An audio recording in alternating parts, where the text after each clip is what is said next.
భారత 77వ గణతంత్ర దినోత్సవం సందర్భంగా ప్రపంచ దేశాల నుంచి శుభాకాంక్షల సందేశాలు వెల్లువెత్తుతున్నాయి. America, China, Russia, France, Iran, Nepal, Australia, Bhutan వంటి పలు దేశాల అధినేతలు, ప్రతినిధులు భారతీయులకు శుభాకాంక్షలు తెలిపారు. ప్రపంచంలోనే పురాతన అతిపెద్ద ప్రజాస్వామ్య దేశాలైన అమెరికా, భారత్ చారిత్రాత్మక బంధాన్ని పంచుకుంటున్నాయని అగ్రరాజ్య అధ్యక్షుడు ట్రంప్ అన్నారు. భారత ప్రభుత్వానికి, ప్రజలకు అమెరికా ప్రజల తరపున ట్రంప్ గణతంత్ర దినోత్సవ శుభాకాంక్షలు తెలిపారు.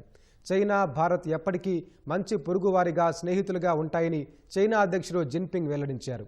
ఇరు దేశాల మధ్య దౌత్య సంబంధాలను, సహకారాన్ని బలోపేతం చేసేందుకు ఎదురుచూస్తున్నట్లు వివరించారు. భారత ప్రజలకు రిపబ్లిక్ డే శుభాకాంక్షలు చెప్పిన రష్యా రాయబారి డెనిస్ అలిపోవ్ భారత్తో ప్రత్యేక వ్యూహాత్మక భాగస్వామ్యాన్ని విలువైనదిగా భావిస్తున్నట్లు తెలిపారు.